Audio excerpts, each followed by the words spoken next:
నమస్కారం TCN news కి స్వాగతం ముందుగా ముఖ్యాంశాలు పెరిగిన వరద నేపథ్యంలో బాధిత ప్రజలను సురక్షిత ప్రాంతాలకు తరలించాలి అధికారులను ఆదేశించిన పశ్చిమ గోదావరి జిల్లా కలెక్టర్ నాగరాణి ఈ నెల 28, 30వ తేదీలలో జరగనున్న ఏపీపీఎస్సీ డిపార్ట్మెంట్ పరీక్షలకు ఏర్పాట్లు సిద్ధం స్పష్టం చేసిన పశ్చిమ గోదావరి జిల్లా రెవెన్యూ అధికారి ఉదయ భాస్కర్ రావు దువ్వా కె ఇల్లిందలపర్రు వరద బాధితులను పరామర్శించిన 3 రాష్ట్ర మంత్రులు కలెక్టర్ వెంట ఉన్న ఎమ్మెల్యే ఆర్మిల్లి జూనియర్లను ర్యాగింగ్ చేసే సీనియర్లపై చర్యలు తప్పవు తణుకు చిట్టూరి జూనియర్ కళాశాలలో ప్రకటించిన న్యాయమూర్తి నాగరాజు తణుకు బాలురోన్నత పాఠశాలలో మొక్కలు నాటిన విద్యార్థులు వారి తల్లిదండ్రులు అభినందించిన ఉపాధ్యాయులు తాడేపల్లిగూడెం పట్టణంలో ఆక్రమణల తొలగింపు కార్యక్రమానికి శ్రీకారం చుట్టిన మున్సిపల్ అధికారులు రాజకీయాలకు అతీతంగా అందరి సహకారంతో నిడదవోలు పట్టణాన్ని అభివృద్ధి చేస్తా హామీ ఇచ్చిన రాష్ట్ర మంత్రి దుర్గేష్ ఇసుక రవాణాకు న్యాయబద్ధంగా ఛార్జీలు వసూలు చేయాలి వాహనదారులకు రాజమండ్రిలో హితవు పలికిన తూర్పుగోదావరి జిల్లా కలెక్టర్ ప్రశాంతి రాష్ట్ర ప్రభుత్వ ఆదేశాల మేరకు వరద సహాయక చర్యలను ముమ్మరం చేశాం రాజోలు నియోజకవర్గంలో వివరించిన అంబేద్కర్ కోనసీమ జిల్లా కలెక్టర్ మహేష్ కుమార్ వాడపల్లి వెంకటేశ్వర స్వామి ఆలయానికి పోటెత్తిన భక్తజనం ఏర్పాట్లు సిద్ధం చేసిన దేవాదాయ అధికారులు ఏలూరు జిల్లా వరద ప్రాంతాలను సందర్శించి పరిస్థితిని తెలుసుకున్న రాష్ట్ర మంత్రులు వెంట ఉన్న పోలవరం ఎమ్మెల్యే బాలరాజు కలెక్టర్ వెట్రిసెల్వి భక్తుల గోవింద నామాలతో హోరెత్తిన ద్వారకా తిరుమల చినవెంకన్న ఆలయం పెద్ద సంఖ్యలో పాల్గొన్న ప్రజలు గోదావరి వరద ఉధృతి పెరిగిన నేపథ్యంలో పశ్చిమ గోదావరి జిల్లాకు చెందిన ఆచంట పాలకొల్లు నరసాపురం నియోజకవర్గాలలో బాధిత ప్రజలను అప్రమత్తం చేయాలని కలెక్టర్ చదలవాడ నాగరాణి అధికారులకు ఆదేశాలిచ్చారు ఈ మేరకు వారిని సురక్షిత ప్రాంతాలకు తరలించారు కాగా ఎర్రకాలువ నుండి వరద నీరు నందమూరి అక్విడేట్ ద్వారా యనమదురు డ్రైన్కి చేరి పొంగి ప్రవహిస్తుంది దాంతో గోస్తని నదికి గండిపడిన సంగతి తెలిసిందే ఈ సందర్భంగా జిల్లా జలవనరుల శాఖ అధికారులు మీడియాతో మాట్లాడుతూ 13 లక్షల క్యూసెక్కుల నీటిని సముద్రంలోకి విడుదల చేసినట్లు చెప్పారు ఏపీపీఎస్సీ నిర్వహించే డిపార్ట్మెంట్ పరీక్షలు పకడ్బందీగా నిర్వహించాలని జిల్లా రెవెన్యూ అధికారి జె ఉదయ భాస్కర్ రావు అధికారులకు సూచించారు ఏపీపీఎస్సీ డిపార్ట్మెంట్ పరీక్షల నిర్వహణపై శనివారం పోలీస్ విద్యుత్ వైద్య శాఖ పరీక్షా కేంద్రాల చీఫ్ సూపరింటెండెంట్లు లైజన్ అధికారులతో నిర్వహించిన సమావేశంలో ఆయన పాల్గొని మాట్లాడారు జిల్లాలో ఈ నెల 28, 30వ తేదీన జరగనున్న ఈ పరీక్షలకు 856 మంది అభ్యర్థులు హాజరు కానున్నారు జిల్లాలోని భీమవరంలో డిఎన్ఆర్ కళాశాలలో engineering and technology autonomous campus తాడేపల్లిగూడెంలో శ్రీ వాసవి ఇంజనీరింగ్ కళాశాలలో ఈ పరీక్షలు జరుగుతాయన్నారు ఉదయం 10 నుండి 12 వరకు సాయంత్రం 3 నుండి 5 గంటల వరకు జరుగుతాయన్నారు అభ్యర్థులు గంట ముందు పరీక్షా కేంద్రానికి రావాలని సూచించారు రవాణాకు ఇబ్బందులు కలగకుండా ఆర్టీసీ బస్సులు నడపాలన్నారు ఈ సమావేశంలో పరీక్షా కేంద్రాల చీఫ్ సూపరింటెండెంట్లు లైజన్ ఆఫీసర్లు పోలీస్ విద్యుత్ హెల్త్ రెవెన్యూ శాఖ అధికారులు పాల్గొన్నారు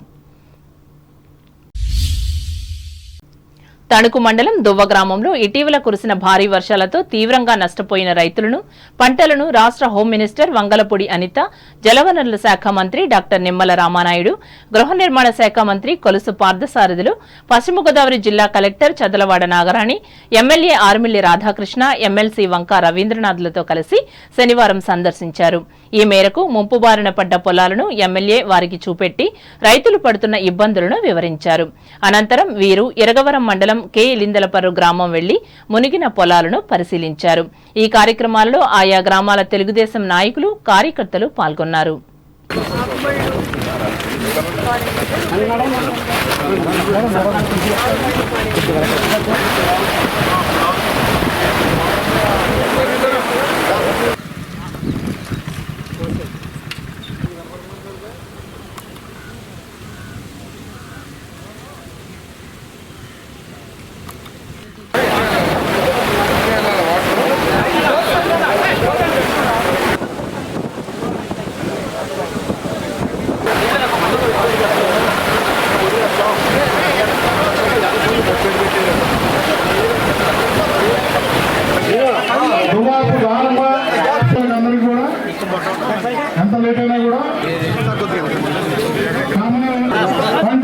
బియ్యం 25 కేజీలు చొప్పున, కందిపప్పు 10 చొప్పున, కాయలు 7 చొప్పున,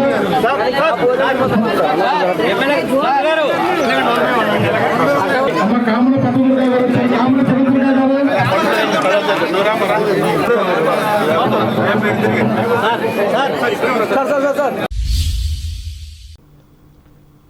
జూనియర్ విద్యార్థులను తక్కువగా భావించి సీనియర్లు ర్యాగింగ్ చేయడం చట్టవిరుద్ధమని తణుకు కోర్టుకు చెందిన 2వ అదనపు జూనియర్ సివిల్ జడ్జి ఏవి నాగరాజు స్పష్టం చేశారు. న్యాయ సేవాధికార సంస్థ ఆధ్వర్యంలో పట్టణంలోని చిట్టూరు ఇంద్రయ్య ప్రభుత్వ జూనియర్ కళాశాల ఇంటర్మీడియట్ ద్వితీయ సంవత్సర విద్యార్థులకు ర్యాగింగ్ పై నిర్వహించిన అవగాహన సభలో ఆయన పాల్గొని మాట్లాడారు. అలాగే ఇటీవల యువతలో పెరిగిన మత్తు పదార్థాల వినియోగాన్ని విడనాడాలని ఆయన సూచించారు.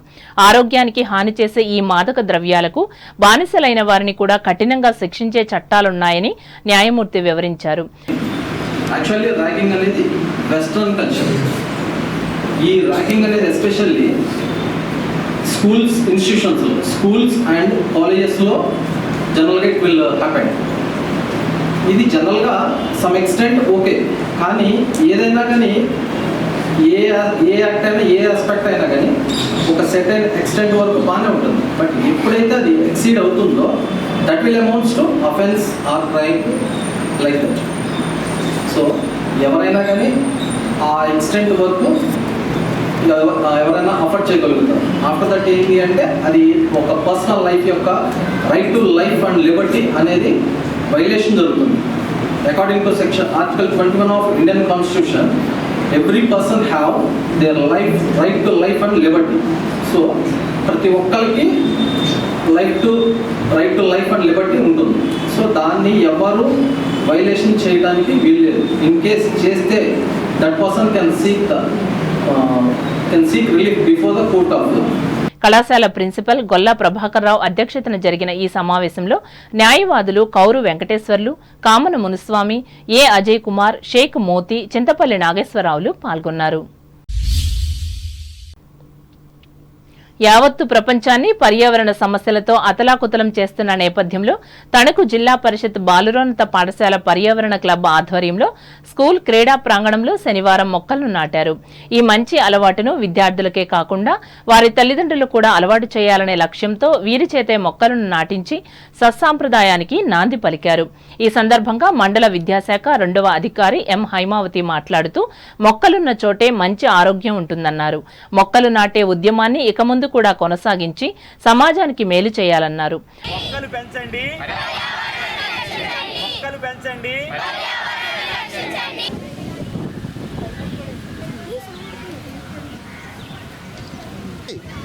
ఫోటోలో వర్షం వస్తున్నట్టు తెలియదు కదా.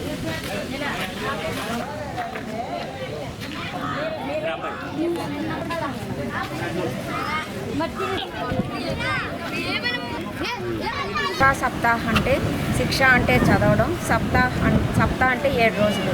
ఎన్ఈపీ 2020లో భాగంగా అది స్టార్ట్ అయ్యి ఇప్పటికి 4 సంవత్సరాలు పూర్తయిన సందర్భంగా మనకి సెంట్రల్ గవర్నమెంట్ వారు ఈ కార్యక్రమం జరపమని చెప్పడం జరిగింది. దీంట్లో మొదటి నుంచి కూడా ప్రతిరోజు ఒక్కొక్క కార్యక్రమం జరుగుతూ ఈరోజు 6వ రోజు విద్యార్థులందరూ తల్లిదండ్రుల చేత కూడా మొక్కలు నాటించే కార్యక్రమం. ఈ మొక్కలు నాటించే కార్యక్రమంలో ప్రతి హై స్కూల్లో కూడా ఎకో క్లబ్ అనేది ఇదివరకు ఏర్పాటు చేయడం జరిగింది. దాంట్లో ఎకో క్లబ్లో కనీసం మినిమము ఆ క్లబ్ స్టూడెంట్స్ 35 స్టూడెంట్స్ ఉంటున్నారు. ఆ 35 స్టూడెంట్స్ చేత కూడా వాళ్ళ తల్లిదండ్రులను రప్పించి వాళ్ళ తల్లిదండ్రుల పేరు మీద విద్యార్థుల చేత ఒక్కొక్క మొక్క నాటించమని, మొక్కలు నాటినటువంటి ఆ స్థలానికి అమ్మవనం అని పేరు పెట్టడం జరుగుతుంది. అయితే ఈ అమ్మవనంలో ఉన్నటువంటి ప్రతి విద్యార్థి కూడా ఆ మొక్కను ఎంతో జాగ్రత్తగా చూసుకుని పెంచడం అనేది జరుగుతుంది. ప్రధానోపాధ్యాయులు కందుకూరి పద్మావతి అధ్యక్షతన జరిగిన ఈ సేవా కార్యక్రమంలో పౌష్టికాహారానికి సంబంధించిన అంశాలపై ఏర్పాటు చేసిన ప్రదర్శనను విద్యార్థులు తిలకించి సంతోషం వ్యక్తం చేశారు.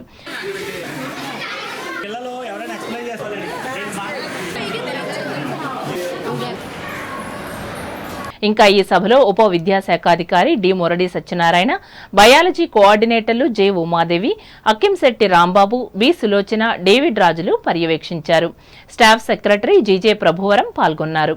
ఇదిలా ఉండగా భారత మాజీ రాష్ట్రపతి అబ్దుల్ కలాం వర్ధంతిని స్కూల్ ఆధ్వర్యంలో నిర్వహించి నివాళులర్పించారు. ఈ మేరకు స్కూల్ ముఖద్వారం వద్ద ఉన్న ఆయన విగ్రహానికి పూలమాలలు వేసి నివాళులర్పించారు.